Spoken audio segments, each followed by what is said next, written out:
the delivery of our stories is not our issue, is knowing it. We don't know our stories. We don't believe our stories, and we don't accept our stories enough. And so we feel that we have to fit in.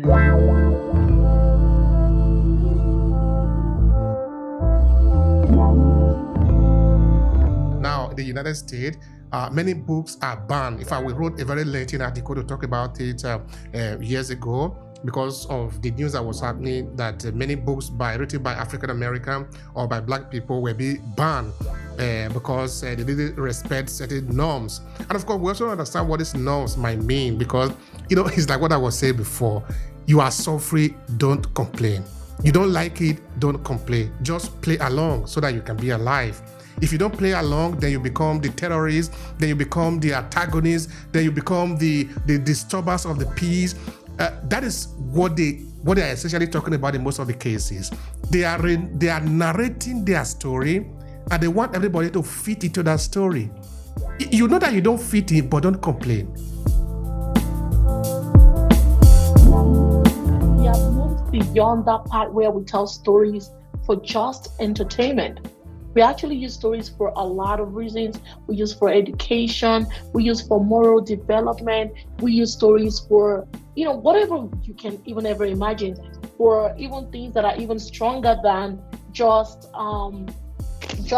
watching Netflix. No, it's about things that kind of frame our world and how we understand ourselves better, how we relate with people relationally. Like we're not just talking about we want to watch Amazon Prime. No, our lives are whole stories. We have stories, narratives embedded in our lives.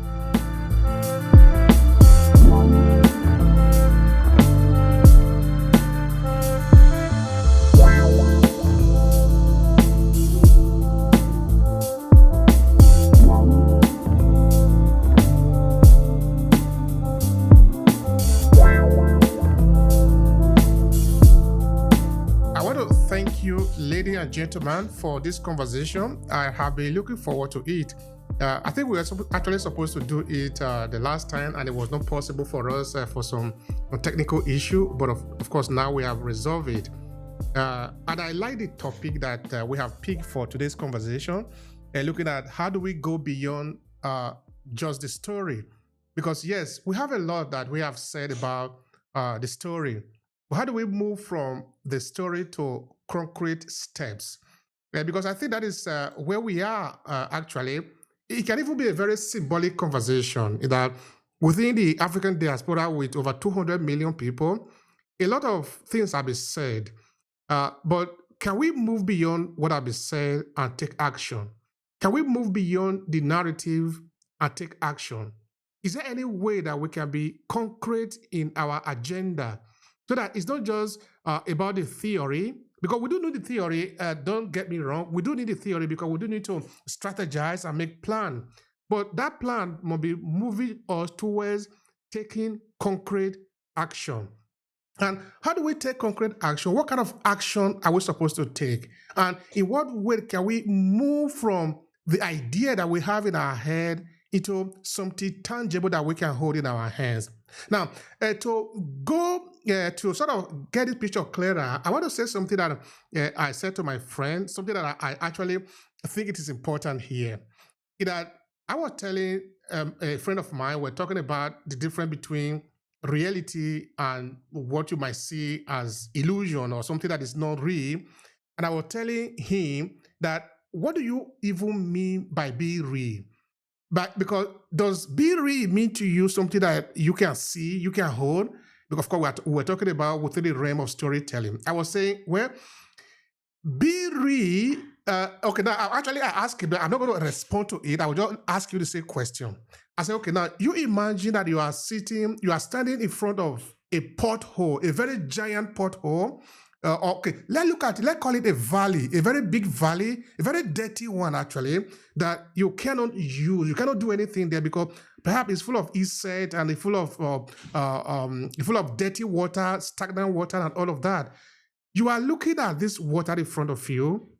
You have a friend of you that is standing with you, and you tell this friend, in this dirty place, I am going to erect a 10-story building. And I said to him, at this moment that you are talking, is it real or not real? I said, okay, now let's fast forward time. 2, 3 years, 4 years later, you have been able to, because you believe so much in what you are doing, you put your money and your effort behind your work, and you actually transform that dirty environment into 10-story building. I said, at this moment, is it real or not real? I'm not making any attempt to answer the question, but what I just want to say there is that we have said all we have to say. We have dreamed all we can dream. But how do we translate that which we have in our head into reality? Because really, it can be translated into reality, which is anything at all that we can imagine in our head, it is possible for us to translate it into reality.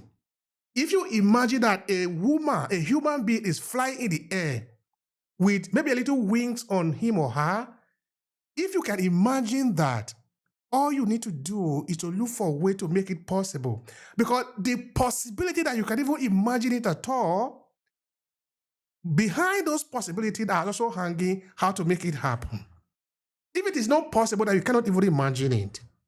If you think back years ago, when there was no airplane, somebody would stand between maybe the four of us that are here right now, and they will tell you that one day in a distant future, somebody will fly in the air. It will describe it like a jet, like we have it today. I'm not even talking of, say, 10,000 years ago. I'm saying something like 300 years ago, 400 years ago. Let's say 1,000 years ago. Let's be very abundant. Say a conference is held somewhere, and somebody made this declaration that it is going to be possible. What do you think is going to happen? People will laugh at this individual. Are you stupid? How can you say a thing like that? But today, we are living in 2025. That is very normal for us. You can take a flight from New York, you fly to Johannesburg, and you are there in a couple of hours. Or maybe you will tell somebody many years ago that you will be standing in one corner of the earth. And in a fraction of a second, what you are saying will be translated and interpreted. You will see it like we are seeing it today in the like of Zoom, in the like of Microsoft Teams, in the like of the internet conversation that we are now having. I am in Italy. Many of you are in the other corner of the world. You are seeing me, I'm seeing you. For many people that were here before now, they couldn't even dream of that. But somebody dared to dream it, and it put something on the ground by continuously work. Because when you dream it and you start making an effort to translate it, it's not easy. It is not automatically coming to effect. You are making a lot of error, thousands of them. But if you are crazy enough to believe that it is possible, then it will eventually be possible. So this is where I want us to talk today. I want us to challenge ourselves. I want us to think of everything that we can do, because we can really do anything as a people, as a group of people. We are more than 200 million in the diaspora. Can we do something? Is it possible for us to translate our idea, what we are having in our head, into something that we can hold in our hands? Therefore, more than just a story. With the thought, every idea, like we stated, comes from a mind, and what's in our mind can come to fruition if we so believe, if we so work at it, because it's possible. Uh, you stated about people transporting and moving different places around the world. From some of the readings that I've read in the past, that there are instances where some people have metaphysically moved and transferred and go to different places because of a higher science that man is halfway tapping into today. So from ancestral point of view, we can make things happen just by speaking them and moving in that direction. For instance, I remember as a youth when I was a student athlete in high school, and one day I walked into my football coach's office, and he had a bunch of high school records written all on his chalkboard, and he and the assistant coach was in the office. And just that day coming out after practice, I walked into the office after I talked to my coaches, and I looked up there on the chalkboard. I said, this Friday, I'm going to break this record. I saw it. It was 520 yards in one game rushing. And the record had been in the state of Texas from the mid 1950s, and no one had ever broken it. But I told my coach that I was going to break it, and they laughed. That Friday night, I broke that record. They didn't laugh anymore. They at halftime they were like, "Dang, this dude is real. He said it, and now it's coming to fruition."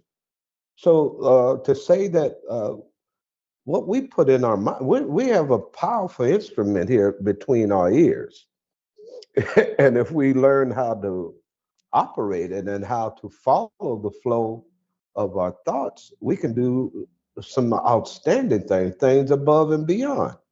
You know, people came up with ideas, and if you believe in your idea, work on it, follow in that direction, be around people who are in the positive and not in the negative around you when you're moving and attempting to move forward to make your idea come to fruition. And that's what I am just recently doing with my business, because I want pieces. It takes pieces sometimes to put things together, and things, especially when you're going from the ground up. But uh, it's just staying focused on your ideas and making them come to fruition, meeting and greeting and being around the appropriate people. Because if you have that thought, one thing for sure, if it's your really heartfelt thought and idea to create a particular business and make that business come to fruition, you need to be around positive people and to bring your information before people who are able to help it move forward.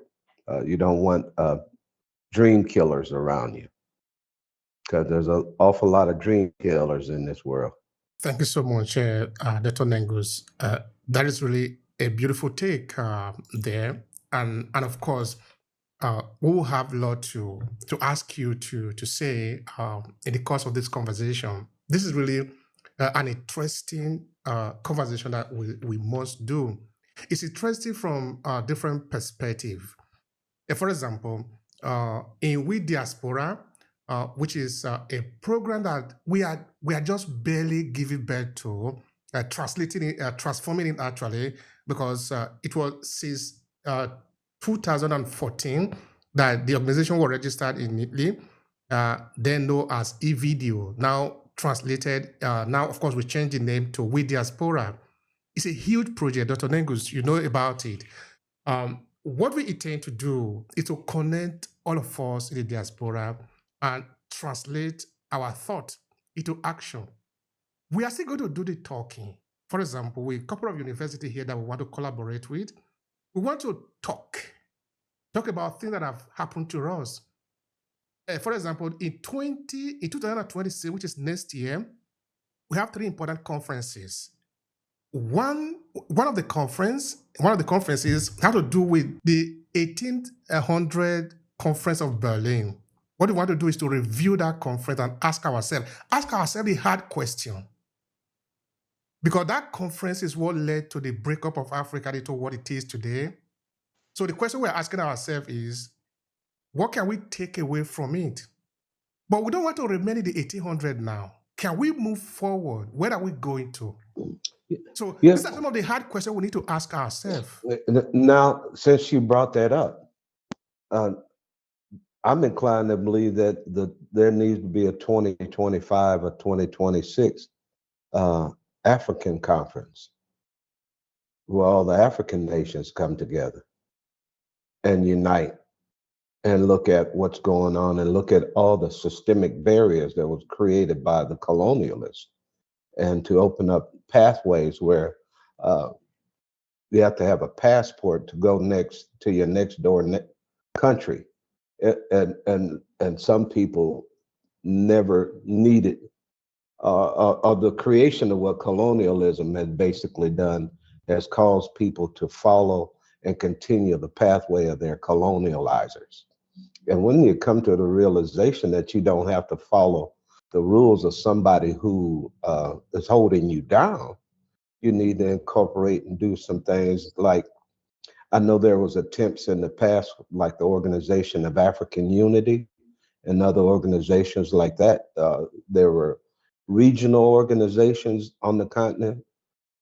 And now it's a time, I feel more than ever, I'm looking at leadership like Abraham Toure in Burkina Faso and Julius Molina in South Africa and other portions of the Sahel where we looked at Niger and Mali and Burkina Faso breaking away from the colonial rule and independently doing things for their own country, especially Burkina Faso for an example, because in 3 years, Abraham Toure has done more than many other leaders in their country have done, who have been in those countries for as leaders of the country, sometimes 20, 30, 40 years, and has done nothing like he's doing. I see he's created the Sahel motor vehicle. Are you familiar with that new production that they're creating in Burkina Faso? And this car is competitive with anything that Toyota or Tesla has created, and that's why there's a major problem and there's a paradigm shift going on globally. And now's the time for people, if you have businesses and you're creating some ideas, you better stay focused and maintain your course, because running from your idea might be detrimental in the long run. You got an idea for a reason. Yeah. Thank you so much for that. All right. So I'm going to be, first, I want to thank all the people that are in the audience.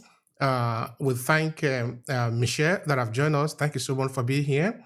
And of course, Dr. Latifa, thank you for being here. We are coming to you just now. So now, Dr. Marcia, what is your take on this conversation? I like Dr. Nagos where he ended, where we say ideas that don't just happen, because for me personally, I believe that an idea is a prompting that God puts on your heart that is really the vehicle that you must use to fulfill your purpose and to actually actualize what it is about you, why you were created, and the problem you were created to solve. So that idea that keeps pressing on you became the light bulb, became the telephone, became a lovely aquarium, became a library, became a bookstore, and also became a university. All of those things that are the foundation became a hospital, became a fire station, started with this deep prompting that somebody, this idea that was placed in your mind that seemed impossible, that nobody supported, that you had no resources at all to fulfill but yourself, because you are created with that genius and greatness in you. And the idea is planted and it is nourished and takes birth when you manifest it by paying attention and nurturing the idea in such a way that you begin to take steps, whether they are small or large, to actualize this idea. Sometimes you don't even know who you are serving with the idea, but you know that it is an irresistible urge that propels you almost unwittingly into a direction that you cannot resist. That is what I believe is an idea. There are thoughts that come into your head, and there are little things that run by you that you accomplish. But when it is a real idea that must make change and create transformation and must change outcomes and must change lives, it is an irresistible prompting that haunts you and make you feel guilty when you do not accomplish it and when you make no effort to fulfill it. And that's what makes an idea different from just a feeling or an urge. It's a deep-seated transform in your mind and your spirit. And the two come together to decide that this is worth going for. And sometimes it goes ahead of you. And so the idea jumps out at you and says, follow me, follow me, follow me. It's as if it says, I am here, follow me, follow me, follow me. And so you find yourself saying, if somebody told me 10 years ago that I would be in building a hospital, I would have laughed at them. If somebody told me that I would have created the telephone, I would have laughed at them. If somebody said I would have been the one with the light bulb, I would have laughed at them.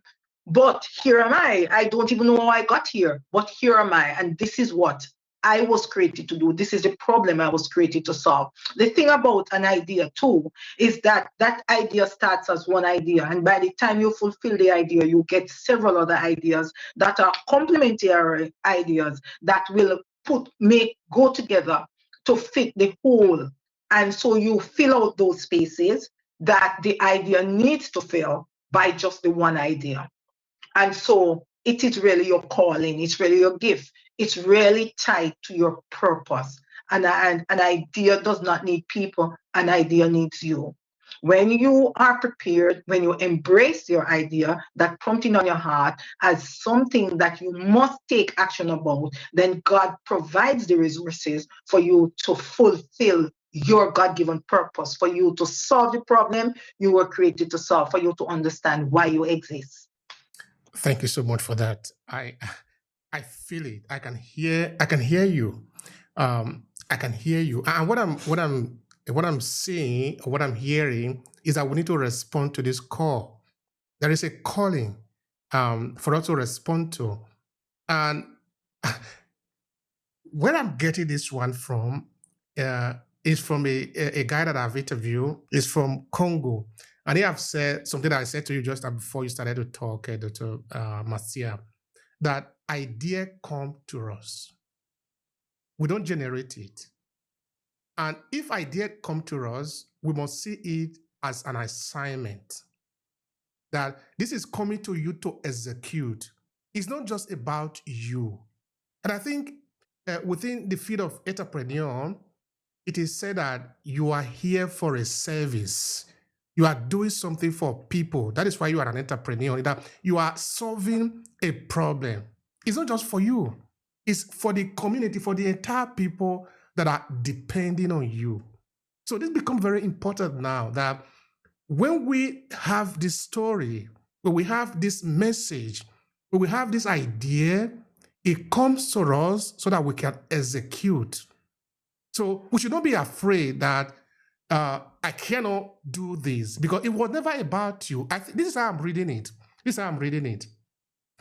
If we believe that it is only for me, by me, or through me, you will see that, you will always see the limitation, because you are really limited.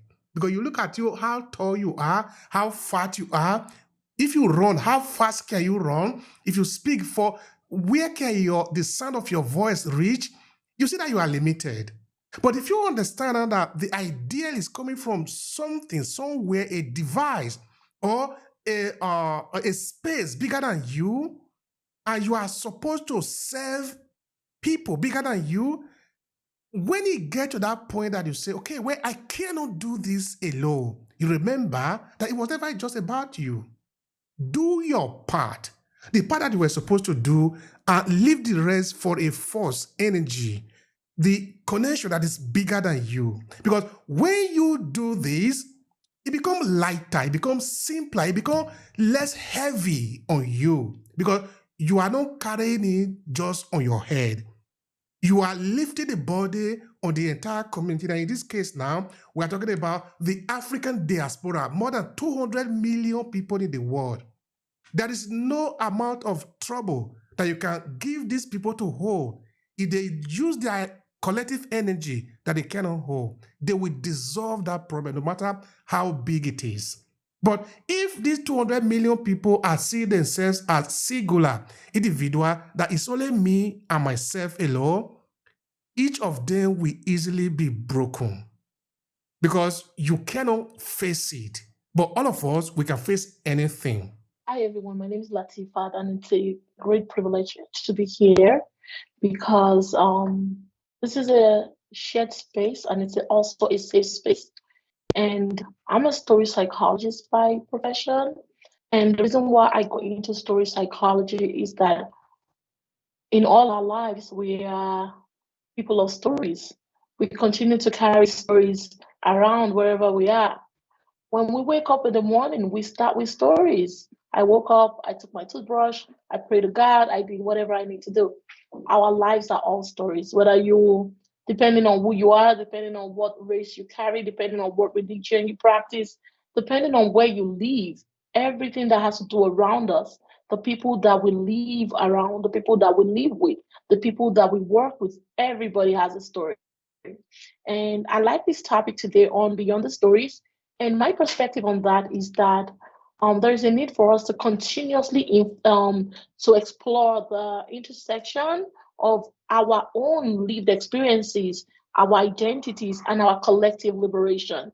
And my take on that is we have moved beyond that part where we tell stories for just entertainment.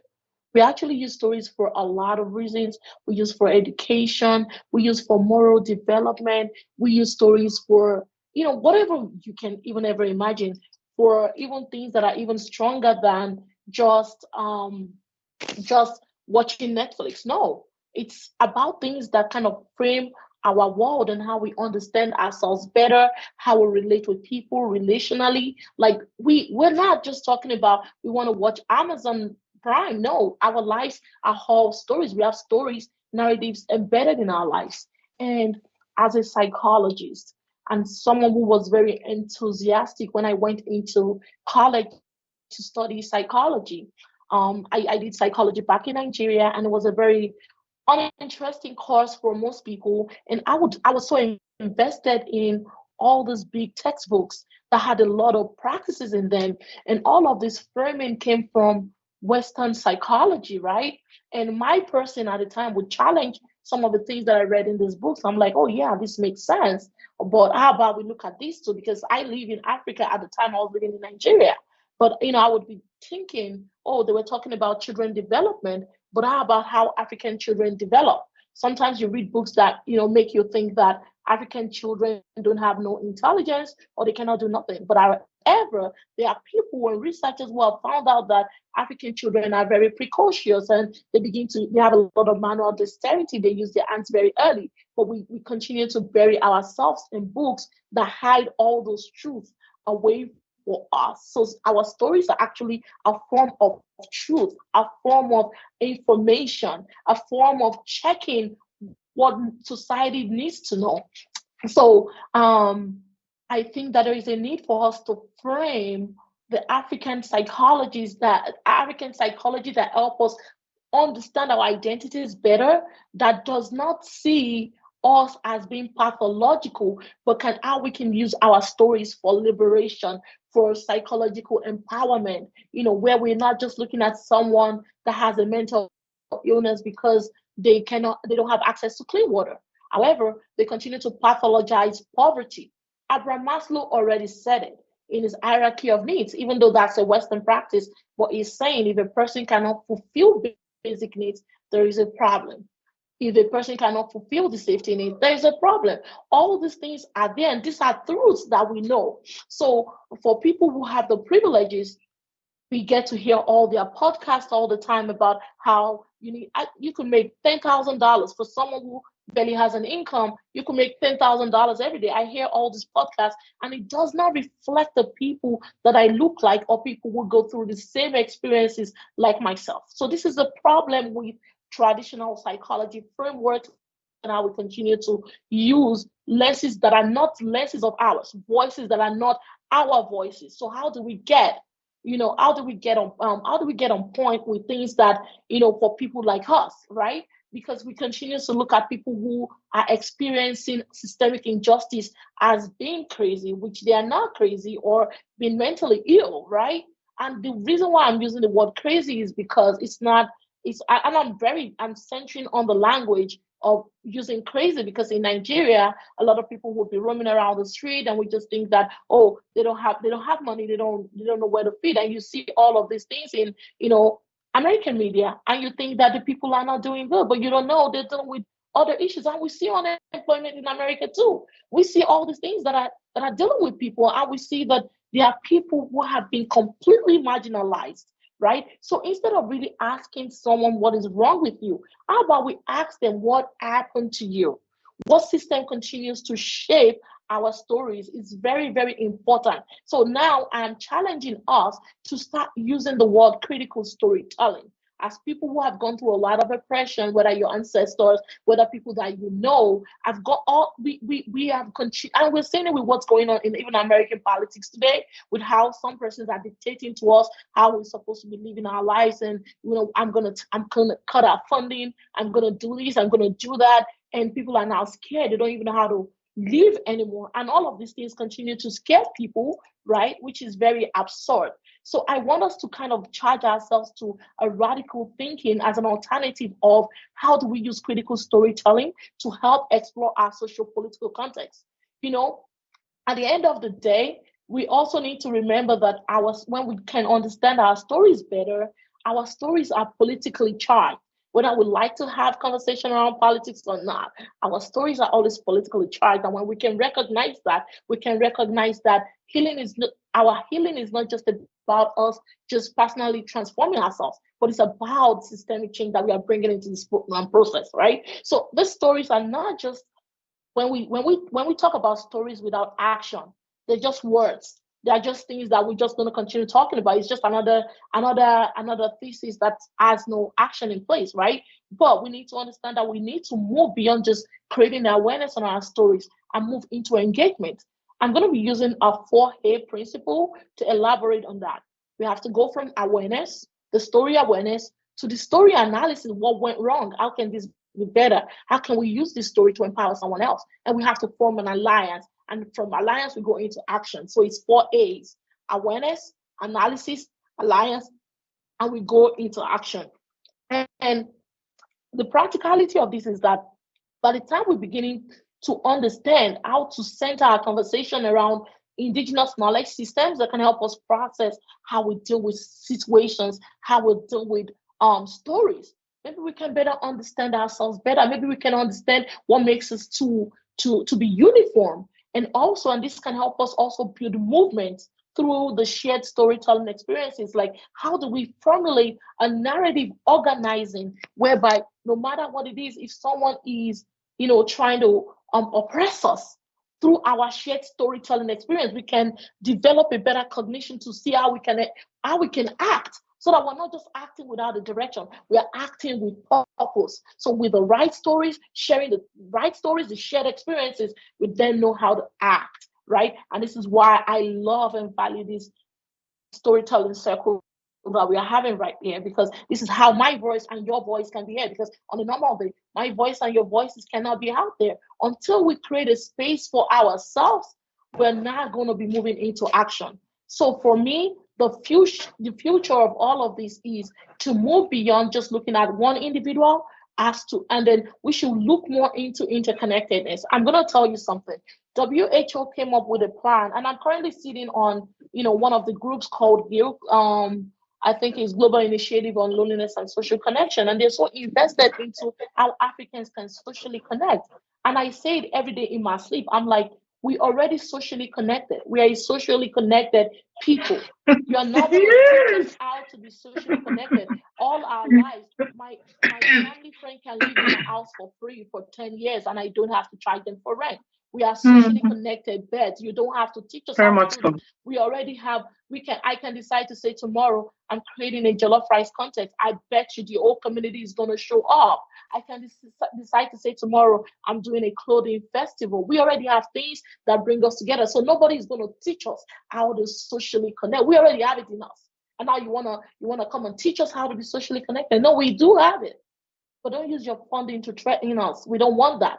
And this is why we need the space. Thank you, everyone, for listening. Thank you so much for Obi, just before you speak, okay. Go on. I truly love the connection with this story. The thing about this is that ideas become stories. Every idea has a story behind it, and every story has an idea.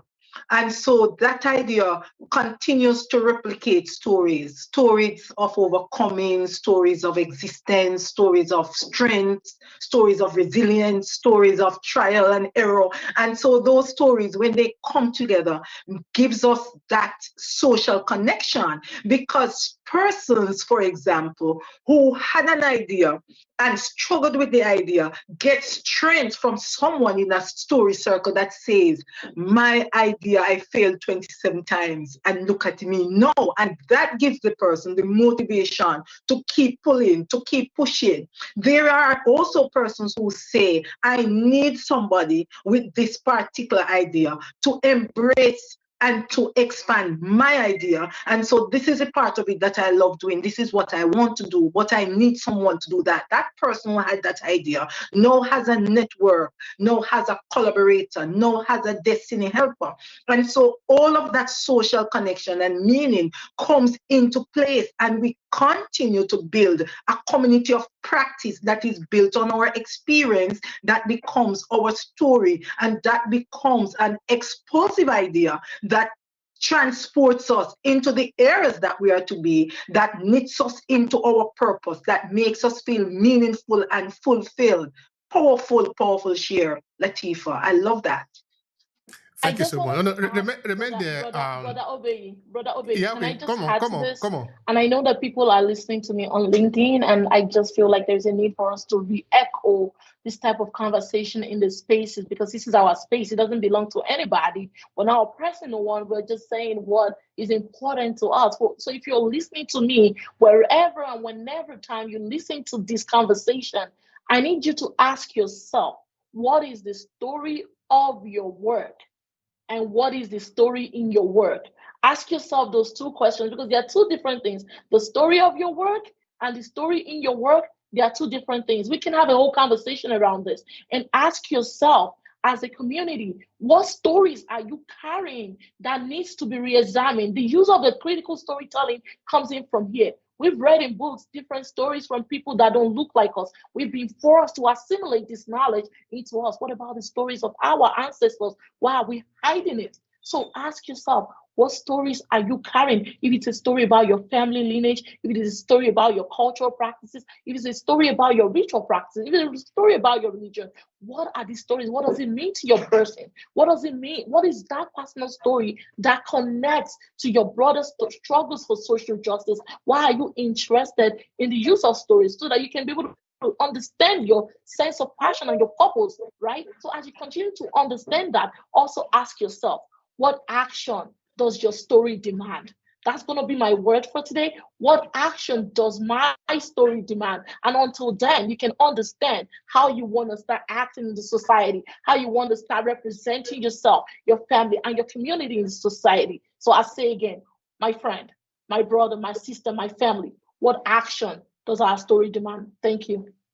I want to add, what is the history that I'm carrying? My story. What am I building? Where am I coming from? How does my story intersect so that I am now bridging the past and the future? What must I carry forward? And those who come behind me, how faithful must they find me? That is a serious part of the story that many of us miss. We must carry our history with pride, and we must build on our history. We are coming from the 17th century. Geopolitically, we have shaped the world, and we keep giving people our history. And so they take our identity, they take our mind, they take our spirit, and we seem to be eating the leftovers from the dog's table. And I am with you. What does my story demand? And I must know and I must answer. Thank you so much for that. You see, there is fire burning here. There is absolutely fire burning here, and this is the way it's supposed to be. We need time like this. You see, don't take it for granted that what we are doing is just to while away time. No, this is intentional. We are intentionally doing it. We really need to do this. We are setting up something that somebody else can benefit from, and we decide that we want to do this. So it is vitally important. So thank you, all of you, for this powerful sharing. And of course, we'll be moving into the how just now, because it's important that we first of all come to the agreement that yes, it is possible. It is possible for us to take what we have in our head and translate it into reality. It is possible. So we have also looked at some of the dynamics that are relating to that as to why it is important to do this. And I thank you so much for that, Dr. Martial, and of course, Latifat. And why not, Dr. Negus, can you hear me? Loud and clear. I just see a green spot where I'm at. What I don't know what is making that happen. Can you switch it off and on? No, I haven't switched anything. Try to turn off your video and turn it on again. Let's see, because I'd like to see you. I'll turn the camera off. The camera on and off. You see, the conversation here is really very fundamentally important. That we are looking at how do we translate our story into action, but we're also looking at what kind of story are we even going to translate anyway, and how do we do that? What are the things that we need to consider? So my question for you is, how do we decide what kind of key action we need to take using our story? What do you say about that? Because you see, Dr. Latifa was saying that when she was studying psychology in Nigeria, she could feel that the information that she was giving, at least some of the elements in the story, have nothing to do with her. You see, It's not only Latifa that is saying that. Chimamanda Adichie has also said that when she was going to school in Nigeria, she didn't see herself in the story, which is what led her to become a writer today. We are called upon to respond to what we have in front of us. If you don't feel like you are represented enough, don't think that, okay, they are going to think about you and put you in the picture. No. They're not going to put you in the picture. You are going to decide to put yourself in the picture. And I think that is what we are doing here today. We are not waiting for people to call us to the table. No, we are setting the table. We are setting the agenda. We are saying this is important for us. And we are here. So the question for you, Dr. Nengos, is how do we choose what is relevant in the conversation? Please go. What's relevant in the conversation is what's burning inside of your heart. What is your motivating factor and the reason why you created your business? I created my business because the fact is that others have controlled the narrative, and I'm not. Are my people basically have their opinions have been put on the back burner. So what needs to be said is that I understand my story and my upbringing, my experiences, and I put them to play. I bring it clear and concise to individuals that I know who I'm in contact with businesses, and I just let them know that I come from a different perspective, because most of everybody in this society, especially us all, we're dealing with this issue of global white ignorance. And everything that happens mostly in this society is centered in whiteness. And I am not white. I don't care. I understand their history, what they've done. But what's most important is what has affected my people and my history. What has affected my people today on a day-to-day basis, and it is because of this issue of global white ignorance. People just white people, as well as people of African descent, believe sometimes that whatever European said is premier, and whatever we say is inferior. And I have a problem with that because there has been misbeliefs or disbeliefs about just factual information. You can put facts in front of people, but they still want to go back to what they've been indoctrinated into understanding.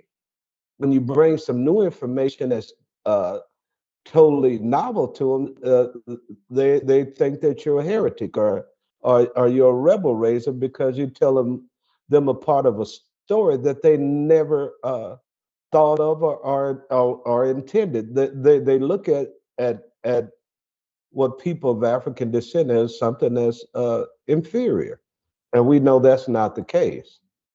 So my presentations quite often uh, uh, face opposition because I'm coming from a different point of view that many who are in the dominant power structure don't want to hear. So I'm here to remind them of the fact, and I'm going to remind our people of our history, of our struggles, of what has gone on in this country.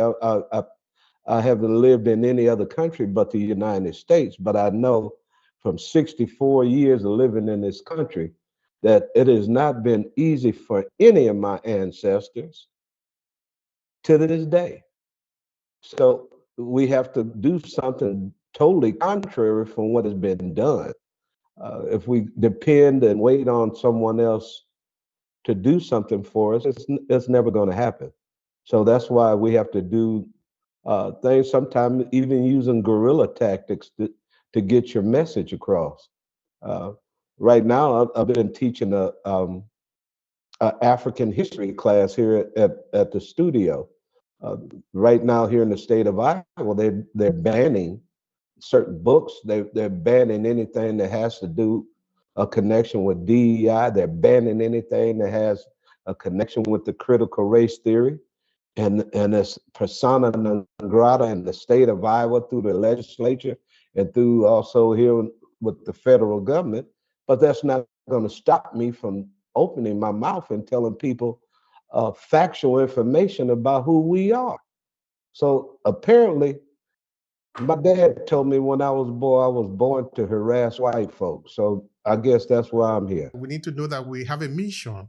We have a mission to represent ourselves and to set ourselves free from whatever is the bondage, whether it is physical bondage or mental or psychological bondage, which of course we know that we have suffered from all of them. And we also need uh, uh, to be true to ourselves that this is what I'm going through. We don't need to pretend. We don't need to pretend because we want to make somebody feel good. It is not necessary to make somebody feel good while you are feeling bad. Be truth to yourself that this is what is happening to me. Like you said, Dr. Negus, you have been living there all your life. If you have never been good, there is no need pretending about it. And we need to speak up on it, which of course is what you are doing, and which of course the reason why we are celebrating you for that. Now, this is my question. How far should we go in trying to frame a kind of reality that we want to see? In that now we know that this is not good enough for us. We need to do something. That is what you say, and I believe you. We need to do something about it. But that thing that we need to do, what exactly is it?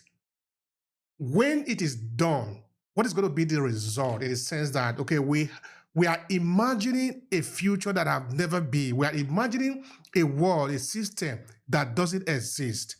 When that system comes, how is it supposed to look like? And how are we supposed to sell that system to other people that look like us so that they can buy into it? And all of us working together, we can make it a reality. Because I'm saying this in relation to what I was saying before, in that what we have in front of us is a crisis. It's something that is utterly terrible. But we don't need to believe that this is the whole of it. That is not the whole of it. Can we create, starting from our imagination in our head, a world, a system, a tool, a way that is better than this crisis, where everywhere we go, we are second-class citizens. That is how we are treated. We are treated a little better than dogs, sometimes worse than dogs sometimes. And we are supposed to be okay with it. We are not supposed to complain to disturb the quiet of the place, because we're supposed to be fine. We don't feel pain. We shouldn't complain that we are feeling pain. We don't like that. So we're supposed to do something. That thing that we are shooting for, that is not visible, what is it? How do we describe it to people so that they can buy into it and they can join hand in realizing it? Because it is on us. If we don't do it, it will never be done. What is your take on that? I feel there's a need for the creation of a company that I've been working together with some other individuals to try to create. And what we're attempting to do is to create a liberation technology and knowledge sharing company that engages in developing breakthroughs in technologies and products and services, and focus on eliminating anti-blackness, anti-black racial, systemic racism, and neo-colonialism, neo-imperialism, and create a knowledge sharing platform component for businesses that will re-Africanize Pan-Africanism and the consciousness raising focus on eliminating the shackles of the mind and the mental colonization and mental slavery, because it's all over. It's all over. It's everywhere. I had a young man I met just earlier this month from Cameroon who's a IT professional working over at Drake University, and a white professor introduced me to him because he knew this man was from Cameroon, and we talked, and the young man and we had coffee together after meeting. And when he and I were together, not in a crowd of other people, we got in deep conversation. And I started talking to the brother, who happened to be in his probably early 40s, and we were talking about ancient Africa. And when I spoke of ancient Kemet and the pyramids, this brother I know is educated from the Frankfurt School of Thought. He could understand computers and technology in this, but when we conversated about ancient Egypt, he was inclined to believe that the ancient Egyptians were Caucasians. And he was born and raised in Cameroon. How the hell does this happen? Because he was miseducated on the continent. He swore up and down that the ancient Egyptians were white people. And I said, brother, there's no way in the world. And now he and he's in the class now, sitting in and learning about ancient African history. And he's an indigenous Cameroonian. So I'm like, my God, if this is the educational level of he's labeled as the cream of the crop to leave Cameroon and got his education, and then now he's over here in the U.S. and making big bucks, but he didn't even know, he wasn't aware, he was not taught that our people created that civilization. So we have to do something on a massive scale, not just what we're doing right now. It needs to be built into a larger platform where we can disseminate this information even more so to our people, even in different languages, so our people can understand what's going on. I have a different perspective other than what's being dished to them on mass media. That's my idea. I think it's a need for us to go above and beyond of what we've basically been doing, because we are the above and beyond type of people. Thank you so much for that. And it make one want to reflect. It make one want to think, no, when you consider what you said there. And somebody might be surprised, but there is nothing surprising about it. That is the truth. That is the reality. That someone somehow has got us miseducated, so that when we look at the image we see in front of us, we are ashamed. We deny that, no, that is not us. But that is who we are. Only that somebody have succeeded in miseducating us, so that when we look at ourselves, we now say, no, please wash me whiter than snow.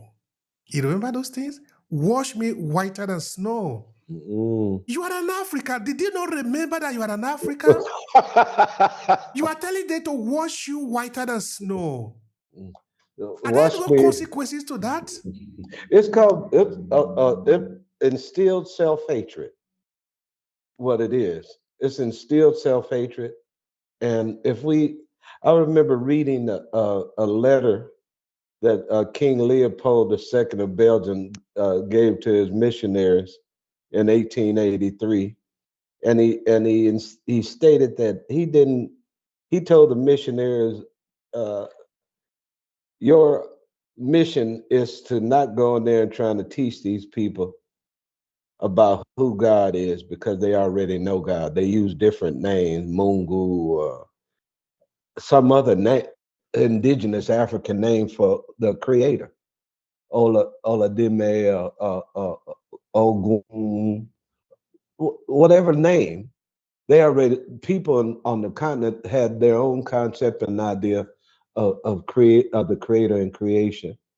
And then these people came in with a form of Christianity to manipulate and move their particular agenda.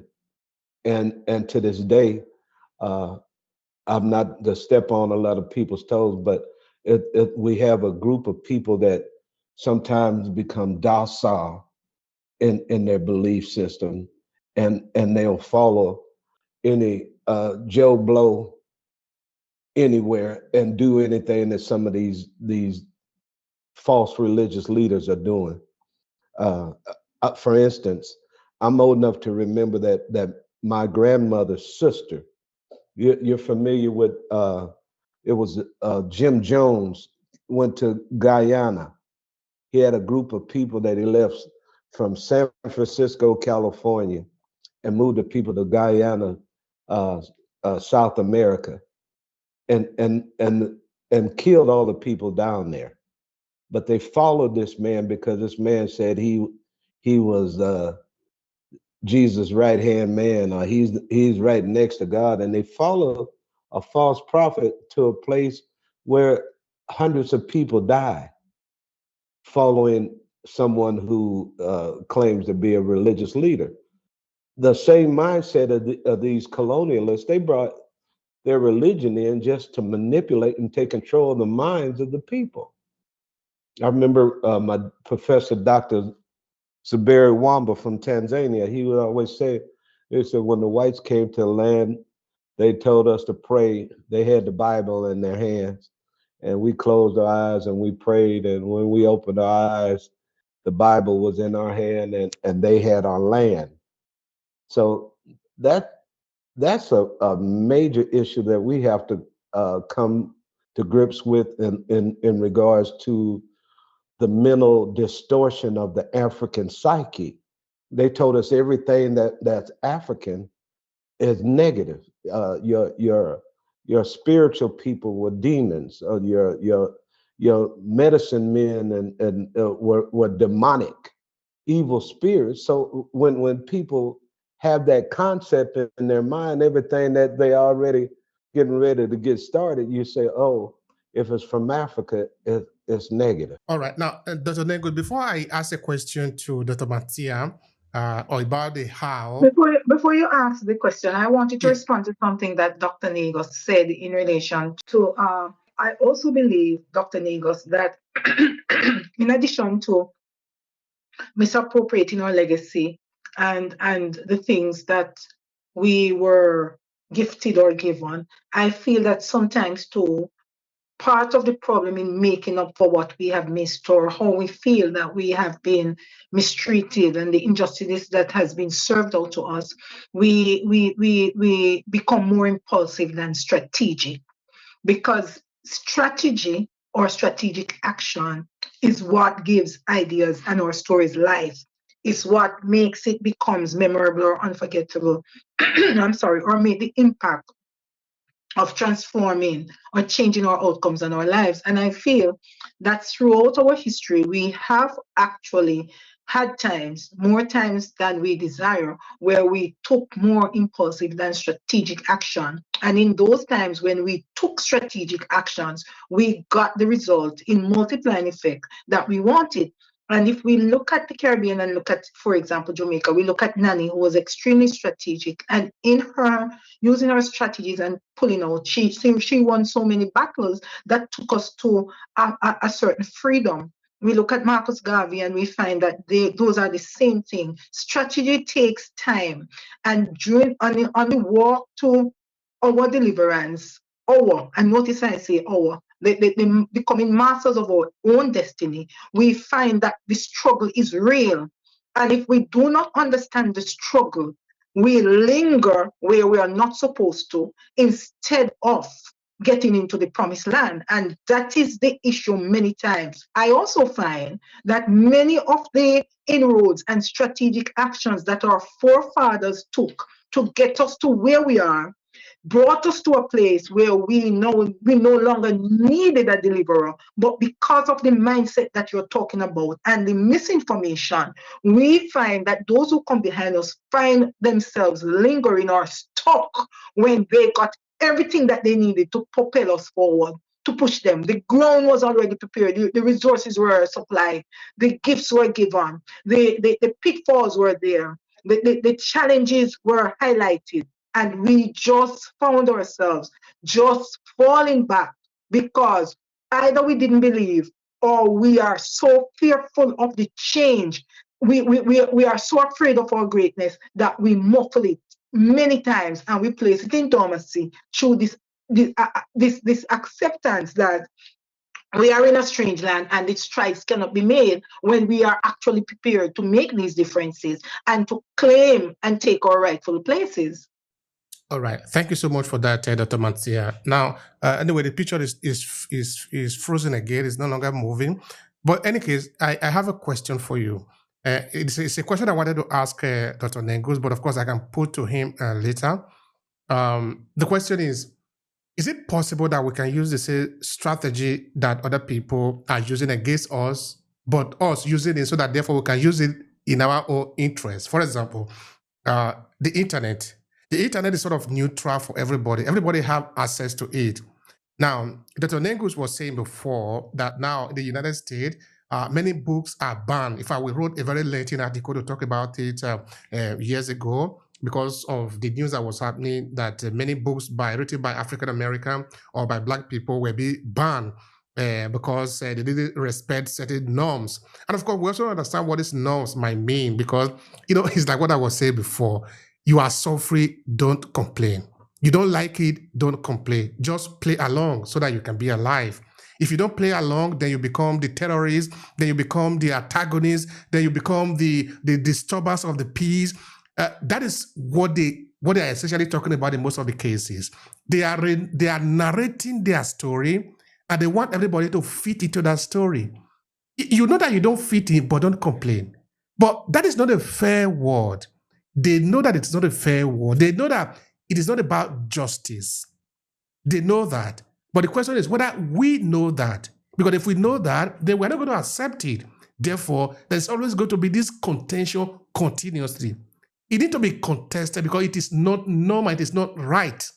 If you are not allowed to teach it in a state-controlled school, can you still teach it using the power of the internet? Maybe using the tool that is available for everybody, like going online, for example. Therefore, organizing ourselves and organizing our kind of educational system to teach the people and pass them the knowledge that we want to pass to them. And I believe that the delivery of our stories is not our issue, is knowing it. We don't know our stories. We don't believe our stories, and we don't accept our stories enough. And so we feel that we have to fit in. And I'm going to give you an example of what I'm talking about. I know of individuals, I won't call the name, very influential, very impactful African who went into a was invited to a particular function to do a particular thing. And they gave him the choice. They said to him, listen, what is your favorite food? What is it that you would want us to serve more than anything? And he said that was a wide open opportunity for him to embrace his culture. In my mind, I might just be wrong, and to have an explanation of it. He said, no, I don't want to disturb you. Whatever is there, do what you want, and I'll see how I can fit in. And those are some simple things that we take for granted that make us give up our rights and our stories. And it might appear to have been so simple because he wanted not to disturb, to fit in, but he was the one that was invited. He was the one that persons embraced because they felt that he had something of value and something very different and something very rich that they felt that they wanted to partake of. And that simple little push pushed him further and further down.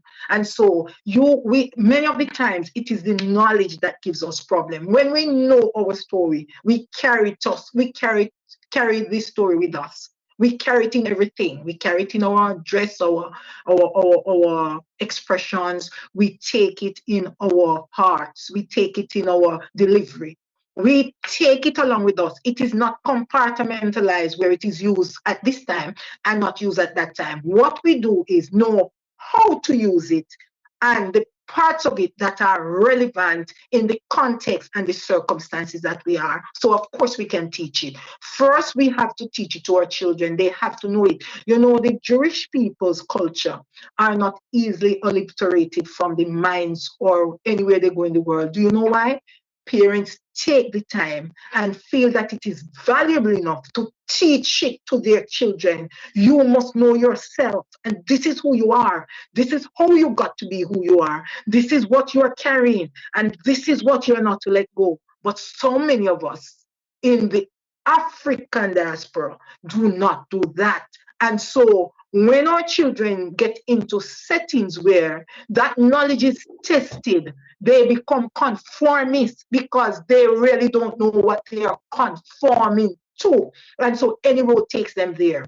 So I am saying in the incident that you actually put it on the internet, if you bulk it, if you put it together where in the arenas that you think persons will view it, the persons who need it, us, can see it and can interact with it, might just be a good twist.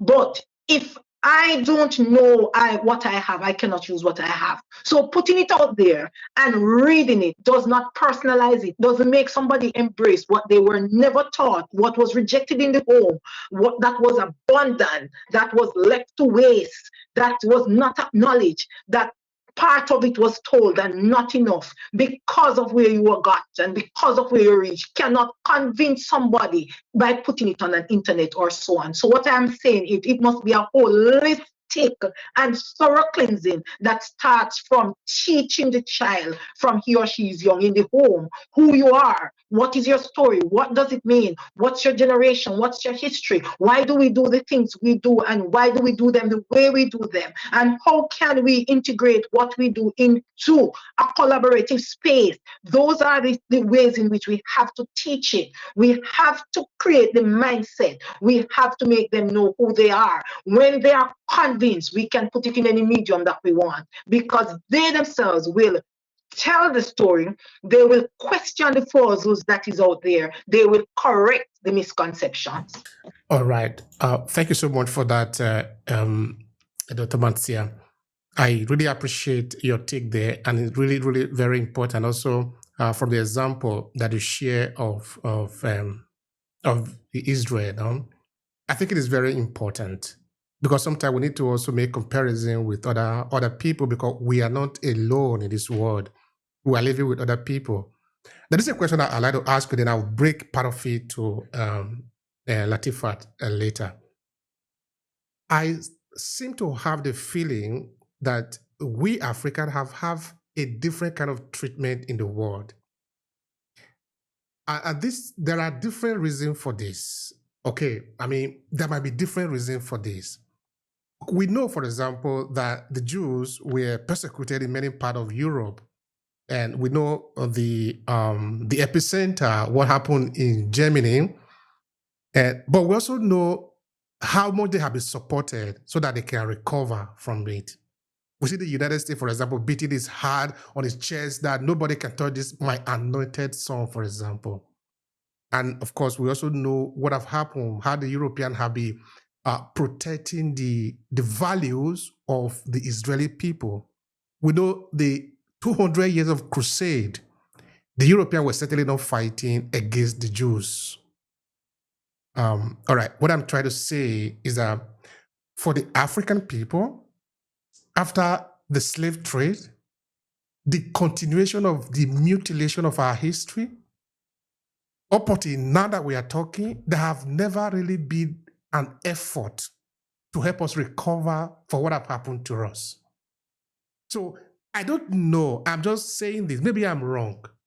If it is a fair comparison to use the Jews, even though they have suffered too, but because there have been a concentrated effort institutionally to help them recover, but there have never been really an effort on the part of the power that be to put an institution in place to help us recover. I will give some example, critical ones, but simple ones. You see, in the case of Nigeria, for example, after the war that happened in Nigeria, where we lost more than 2 million people, the Nigerian government, of course, the leadership of Gowon, make a 3-arrow plan that there were going to be reconciliation, there were going to be reconstruction of the country. He never did any of this. You see, many people today in Nigeria are wondering how come the country has become what it become today in terms of the distrust that happened in Nigeria. It's still continuing. Why? Because efforts have never really been made by the Nigerian government to heal the wound. Instead, they believe that the wound will heal itself. But it's never going to happen. For the wound in Nigeria, in terms of the social construct of the people called Nigeria to heal, an effort, a deliberate effort needs to be made. So where I'm going with this is, do you think it's enough for individual African family to teach their history to their children, and therefore the children are then prepared to face a society that is almost anti-African? Nearly anywhere you go to France, Germany, UK, United States, the system is almost anti-African. I'm not talking of the value that they take from, it's not anti the petroleum that they take it from Africa. It's not anti the natural resources, but it's anti the African people. So the question I repeat again is, do you think it is enough that some individual Africans, let's even imagine that some people are awakened enough to realize the real value of Africa, to pass it on to their children, that is enough to be able to compete in the world like the Jews? Help me with that. The question is the identity of the people who claim to be Jews. That's the question first and foremost, because you could find the Jews in Nigeria, in Cameroon, in Jamaica, in the West, anywhere in the West Indies. You could find the Jews in Africa. So, and here in the U.S. or wherever the diaspora had taken them. Now, the power structure, the Frankfurt School of Thought, or the Western civilization mindset, has us to believe that a group of Caucasian folks who happen to call themselves Ashkenazi, meaning German Jews, converted and took over the story of people who were on the continent of Africa and end up blonde hair and blue-eyed and white. Okay, so that's the question first and foremost, because we have to differentiate that from the beginning. Because when you're saying the term even Jew is a new term in the letter J, as we know, came into existence just 500 years ago.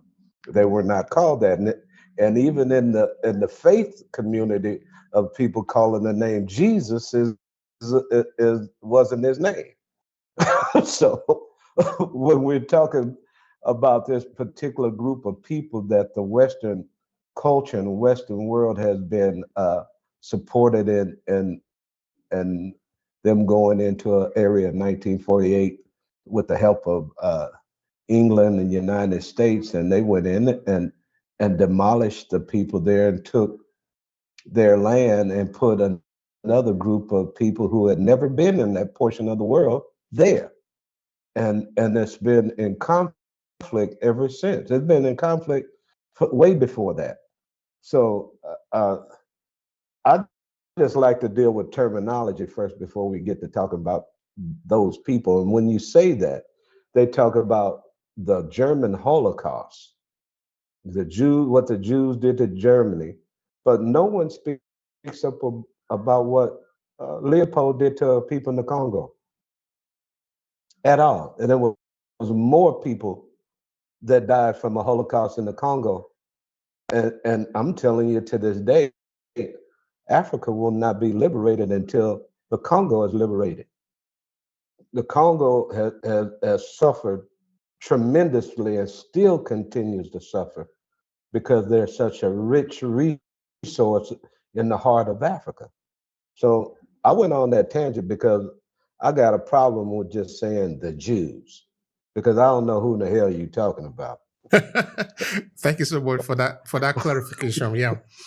Yeah, that context is very important. Of course, the narrative sometimes is actually very confusing. I would really like to travel that path, but for the sake of today's conversation, maybe that will be another day. But that is really an interesting perspective. So the question, therefore, remains: how do we solve that problem? Do we need an institutional setting to help the people liberate themselves, or do we have maybe the family take care of themselves and it will be over with? That is the question. You know, Obi, I speak from a Christian perspective every time because I'm really a Christian, but I believe that there are a lot of principles that we can take from that. Do you know that when God said to the disciples, to the Jews, the Israelites, those persons who are in the Bible that he took as a race and carried them through the promised land, 40 years he was out there, he said, listen, you see the commandments that they must know, the 10 of them, write it on their doorposts. Put it around their necks when they rise up, when they sit down. Because when you do that, you are putting it in their hearts. You're writing it in their hearts. So I am answering your question by saying, being at home and living it is not enough. We must have a systemic reminder and nurturing and building up. We must put it on their foreheads when they rise up, when they are lying down, when they wake up, when they are going to bed. It must be all around them what it is that is their story. And so we must live it and we must represent it if we really believe it. You know, when countries decide to destroy any nation or any generation, what do? They keep them from the truth. And they repeat stories to them, even if they're changing their mindset or personality. Even if we talk about the psychology of the mind and how we break down the mind in psychology, and that's more would be Latifa's field. If we talk about coaching and manifestation, every single aspect of that part of life starts in the mind. Christ himself says that you must have the mind, his mind. So you can't be fooled that people don't tell you a lie. You must also make sure that you fortify your mind. Fortify your mind. Whatever appears over and over leaves an imprint on your mind. And so we must make it appear over and over. When we rise up, when we're sitting down in our circles, in our homes, in our communities, in our schools, it must be a consistent message so that over time it becomes fortified in our spirits in such a way that for them to break that message, they will have to break our spirit, and it will take a while, because guess what happened about your spirit? Your spirit can never be broken. Your spirit can never be broken. What you know, you cannot unknow. you can ignore, you can discard into what we call that subconscious mind, that mind out there, not the conscious. You can store it there, that they say hypnosis has to pull it forward and so on, but it means that it cannot be unknown.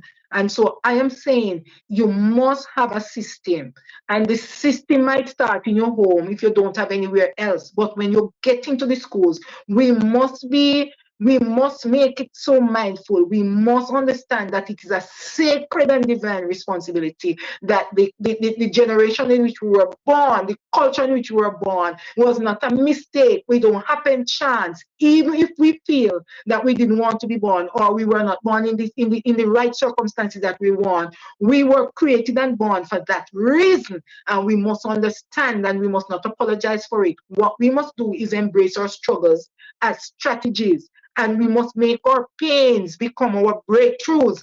We are to stop making excuses, and we must support each other.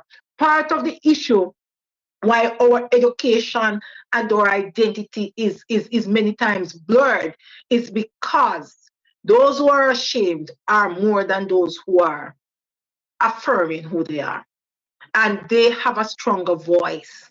And because we are not sustained enough, there are many who buckle under the strain when they leave the confines and comfort and security of those who are keeping them together. But every tub has to sit on their own bottom, and we have to teach them that when we are not around, they carry it with that same authority, power, and might that we took and carried it with. All right. Thank you so much for that. I appreciate that. I appreciate that. All right. The time is almost like spent. So we are moving towards the end of it. So we are sort of. Can I respond real quickly, please? Yeah, of course. I have a question for you. But anyway, respond. Then I have a question for you, Latifah. I wanted to recenter this conversation back to where you said something around the lines of what will happen if we also don't replicate what goes on in the system, right? Because we've also faced this colonization, we faced all the aftermath effects of it. And I want to tell you something. The issue of human enslavement in contextually, I want to label it as science, because it's a science, because if something is repeated over time, intergenerationally, across multiple generations, and people are doing it over and over again, right? We're not saying it's okay. We are only saying that it has survived, and it is still surviving, whether it's negative or positive, right? But there is an issue of controlling when the oppressed don't also become the oppressor. We have to understand that the fact that we have faced it doesn't really necessarily mean that we also have to now, when we get the power, now decide to say, this is how I want to use my power to harm white people or whosoever the counterpart may be, right? Because it's not just that we're trying to get this true liberation to gain freedom, but we're trying to challenge systems that have enslaved us, that put our ancestors into chain. We're trying to correct the anomalies that have been created by some persons, and we don't want these things to repeat itself. We're trying to stop that pattern. We're trying to stop the devastating effects of when people get in power and misusing the power to misarm the people, to misinform the people, to miseducate the people, and to also disinform the society. So my issue is that because we have been denied power multiple times, right? And then when we now gain or we regain the freedom that we have been long acting for, we shouldn't be power intoxicated. And this is what we see in our African leaders, whereby when one person or one family gets power, they want to hold that power and they don't want to drop the position. Why would a governor want to be in position for 13 years, 14 years? Why does somebody wants to kind of go against the leadership term? When the term is over, leave it for somebody else. It doesn't have to be your son. Let someone else do it. Take it to some other community. Why do we have to try to want to zone leadership, and then because somebody don't look like who we are, who we all are, we're not going to give them that leadership power? All that stuff. Why does one person want to be the manager for 21 years and don't want to leave that position for other people to grow and mentor other people? So this is also, so when we gain power, how do we ensure redistribution of power in such a way that we're not holding power because we want to be in that position forever? We shouldn't worry about being power intoxicated because of these people have been trying to use the same thing over us to dominate us. We don't have to do what they did to us, but there is a way that we can also gain that freedom and use it to also empower and provide tools of empowerment for our own people, for our own community, so that when history is about to repeat itself, we're going to go back and say, no, we're not going to take it. We just want everything to be just and fair. It doesn't mean that I hate white people. No, let's treat all ourselves fairly and justly. This is what is important to us, and we have to also think that we can, because the oppressed kind of chain, oppressor chain is something that it's not just about the hypocrisy, it's a defense mechanism for someone who has been longing to want leadership or power to now say, oh no, that was how I was treated, so I need to do it the same way. We hear this a lot. Somebody say, oh, my parents used to inflict pain on me. Oh no, I gotta do what they did back. No, that's not the point. We're trying to re-educate a society, a nation. So what I'm trying to say is there are times that we've been told that we are ugly. You hear students who go to school and other kids tell them you look like a monkey. Can you imagine kids saying that to other children, our children, that they look like a monkey? Because in the history that their parents have told to them, Africans look like monkeys, right? And then when I hear that as a parent, how do you want us to educate it? And you see the schools don't report issues like that. So this is where we begin to see all these problems. And they want to continue to give our people chemical restraint instead of using education in a way that would better inform society. We now want to medicate our people using all these pharmaceuticals to keep giving kids medications that would now further exacerbate their issues. And all of these things too, we've had kids like we don't really fit. What does it mean that you don't fit? No. I applied for a leadership position today. I applied for COO. I don't care what I fit or not, but I did the interview, and I don't care whether I made it or not. But I still applied. I don't care what it is, So I'm done from being told that I don't fit, and I don't necessarily have to fit.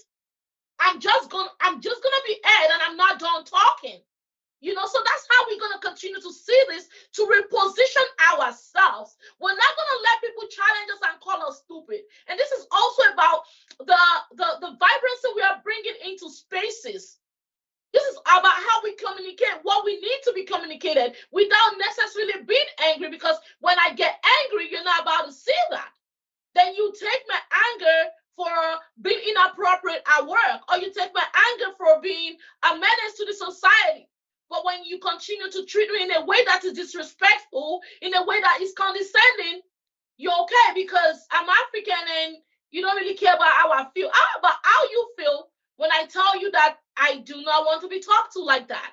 So all of these things are ways that we can begin to critically self-reflect, that when we also get that position of power, how do we go back to the redistribution of this power? How do we also, as African diaspora, keep ourselves accountable for creating systems that where other people like us and people that don't even look like us can also be safe? Because it's not just about us just getting that power, right? But how do we ensure this redistribution of this power so that we're not just we can prevent the recreation of this hierarchical dominance? What does it mean that a white person must be in our conversation? What does it mean that I need a white person to be on the flyer for you to think that my event is worthy? No. And the thing is, we have to also understand that we have to ask ourselves these questions like, what part of these oppressive systems have we even begin to normalize? Because if you don't ask that questions to yourself, you're lying to yourself. What have I begin to normalize as oppressive that I can also challenge for myself? So there has to be a critical thinking. You have to use the brain.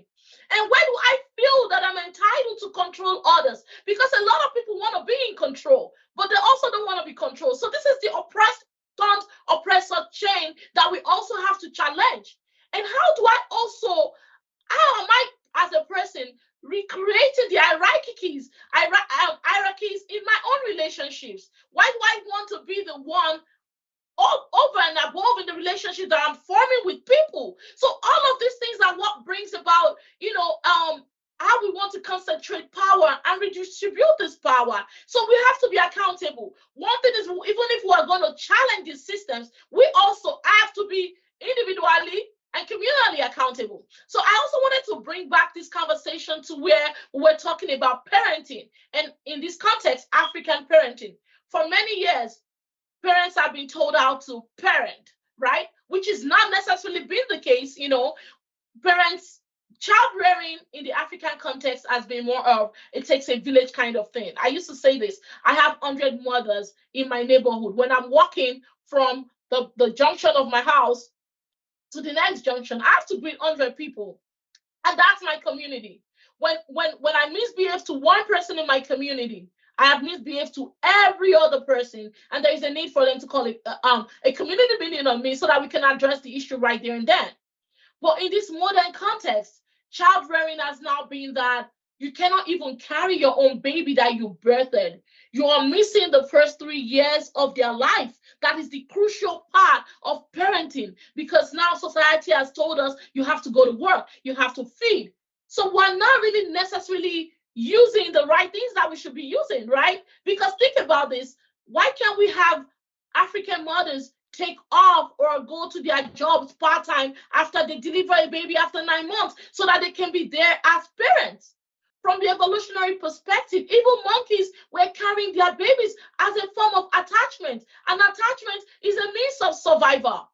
So the Western world has put so much in place to allow families to disconnect.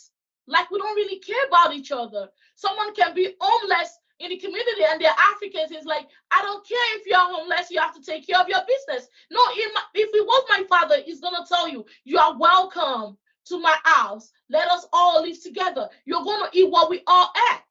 As a matter of fact, you're going to be well taken care of. And I'm not saying that it's to give room for laziness, but I'm saying that this whole colonization of how to parent has now ingrained in our society so much that people want to give birth out of their own countries. Can you imagine that? Is it that bad? Like, you know what I mean? Like, it's to the point whereby we are kind of adopting Western models of discipline, like, and I'm not trying to say that you have to make your child suffer or go through trauma. And when you're asking kids even question, once their parents are correcting them, it's already labeled as emotional abuse because that's how it's been called in the West. Latifah, I don't have the point that what I think I am sensing from your intervention is the system, but also the kind of universal justice in it. No, in that I know this might be coming up a lot in the work that you are doing as a psychologist. Maybe you need to intervene in the work where maybe somebody is an abuser, and we are not just trying to heal this person or cure this person so that he doesn't suffer the consequence or suffer less of what have happened to him. But we're also making sure that he doesn't repeat it for other people so that this cycle doesn't continue. I think that is the re-healing. How would you like to conclude the conversation? What is your final thought here? I think my final thought is going to be more around the area of, beyond being storytellers, how about we consider also being truth tellers? Because there's a point of telling stories. You could tell stories and use stories to misinform people, particularly when you're telling lies, right? So how about we work more on trying to tell truth, creating safe spaces like this where we are talking about our truth, and we're not necessarily saying that we are coming for vengeance, right? But we're actually looking for a way to disrupt the oppression cycle, right? Because we're not looking for punitive measures. Yeah, I used to say this a lot. My family came from Badagry, and if you know where Badagry is in Nigeria, it's a place that has a lot of history around transatlantic slave trade. So I'm not trying to punish even the communities there. I'm talking of the Syracuse compound that sold our people into slavery. I'm not punishing them, but we need to come back to restoring what we have lost. We need to come back to restoring the mindset. We need to come back to processing some of these things, and also bringing on board the people that their ancestors may have contributed to the issue, and how we can stop these from happening over and over again. And I know it's not going to happen all overnight. These things continue to require time, more time and patience, but we need to disrupt these things. And we also do not have to be a part of that problem. We want to disrupt it. We want to stop it from happening, and we want to live in this world that is fair and just for ourselves and multiple generations to come. Thank you. All right. Thank you so much for that. I appreciate that. So, Dr. Negos, are you there? What is your final take here to conclude the conversation? We have really spent a lot of time here, and it was an important conversation. I enjoyed everybody. I love Dr. Latifa and Dr. Thomas. Both are y'all, you ladies inspire me. You keep me motivated by hearing just your ideas, and I love the way you both process ideas after the question is brought forth. I'm enjoying. I enjoy this event. As I stated, when we come to these places, I know quite often people talk about safe places, but sometimes we don't have safe places, and we have to stand up in bold places and tell the truth anyhow. And that's what is here. That's why we're here, because we want to bring forth the truth about what's going on in the past and present. So I appreciate everyone, and thank you for inviting me in on this conversation. thank you so much for that, Dr. Negos. We appreciate your presence and also your contribution. All right, Dr. Matsia, how do you conclude it? What do you say? I say the same, and I am with Latifa and Dr. Negos. It was really an enjoyable session, and I always feel inspired and motivated sharing in with these thoughts and these convictions, because he who feels it knows it. And the reality is, I believe that you must, and I say that as a mantra, and I have it as a mantra. Most of my meetings, I use it and so on. Be true to yourself. And that's the way you can't be false to any man. Because you're true to yourself, you will lovingly confront those things that must be confronted. You will disrupt those things that are to be disrupted. You will create discomfort among those persons who are not to be sitting easy. And you will make the change and the transformation that needs to be made in your space, because you are not confronting, you are collaborating. You are not attacking, you are changing. And you are not in a triangle or a competition. You're in the business of changing lives and changing outcomes for the betterment of all, personally and collectively. Thank you so much for that, Dr. Matsia. Thank you. I really appreciate your time. And of course, all of you, Dr. Negos, Dr. Latifat, this has really been very interesting conversation. There are a lot of value here. And of course, we are going to be repeating it a number of times. So thank you so much. And of course, also to the listener who have listened to what we have discussed today, we appreciate you all. And of course, join us again next month as we talk about another conversation, because this is our duty to do, and we are responding to it. Thank you, everyone, and have a wonderful time. Bye-bye from here.